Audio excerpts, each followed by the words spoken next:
बकर अल्हम्दुलिल्लाह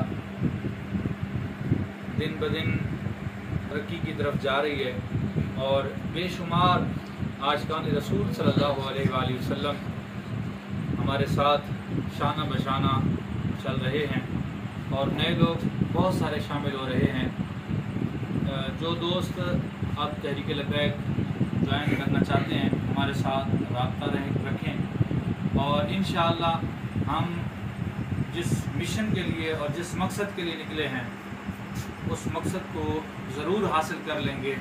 और वो मकसद क्या है कि निज़ाम मुस्तफ़ा सल्लल्लाहु अलैहि वसल्लम का सूरज जल्द तुलू हो और दीन तख्त पे आए और इस्लाम का बोलबाला हो और दीन के दुश्मन और इस्लाम और नबी पाक अलैहिस्सलाम के नामूस के जो दुश्मन हैं उनका ख़ात्मा हम जल्द कर सकें।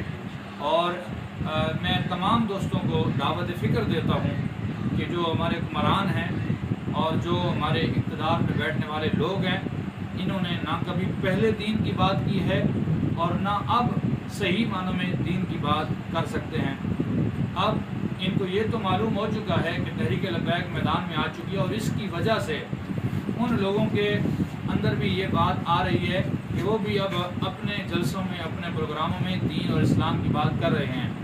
लेकिन मैं उनसे पूछता हूँ कि उस वक्त उन्होंने दीन की बात क्यों ना की जब आसिया मलूना को उन्होंने रिहा किया, उस वक्त उन्होंने इस्लाम की बात क्यों ना की जब गाजी मलिक मुमताज़ हुसैन कादरी शहीद को फांसी के पट्टे पर लटकाया गया, उस वक्त उन्होंने दीन की बात क्यों ना की जब हुजूर के ग़ुलामों पर जो फ्रांस के ख़िलाफ़ निकले थे उन पर शेलिंग की गई, उनको हथकड़ियाँ लगाई गई, उनको मारा गया और उनके ऊपर तेज़ाब फेंका गया और उनके ऊपर गोलियाँ मारी गईं।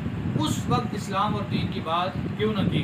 आज वो जितने भी सियासी हैं वो कहीं भी अगर इस्लाम और दीन की बात या कोई नारा लगा रहे हैं तो वो उसकी वजह सिर्फ यही है कि वो तहरीक लबैक या रसूल अल्लाह से खाइफ हैं।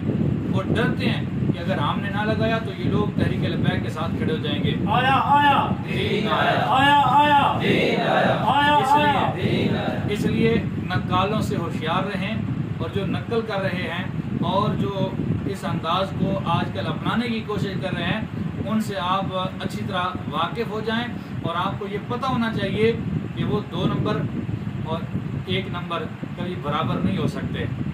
हाँ, असल और नकल में फ़र्क ज़रूर करें। तहरीक लबैक पाकिस्तान ही है जो हर जगह पर कौम के साथ मुश्किल में खड़े अंदाज को आजकल अपनाने की कोशिश कर रहे हैं, उनसे आप अच्छी तरह वाकिफ़ हो जाएं और आपको ये पता होना चाहिए कि वो 2 नंबर और 1 नंबर कभी बराबर नहीं हो सकते। हाँ, असल और नकल में फ़र्क ज़रूर करें। तहरीक लबैक पाकिस्तान ही है जो हर जगह पर कौम के साथ मुश्किल में खड़ी है।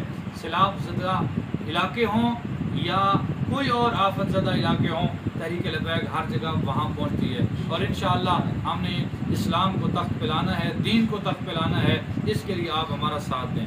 लब्बैक लब्बैक लब्बैक या रसूल अल्लाह, लब्बैक लब्बैक लब्बैक या रसूल अल्लाह, लब्बैक लब्बैक लब्बैक या रसूल अल्लाह, लब्बैक। ताजदार खत्म नबूवत जिंदाबाद जिंदाबाद जिंदाबाद।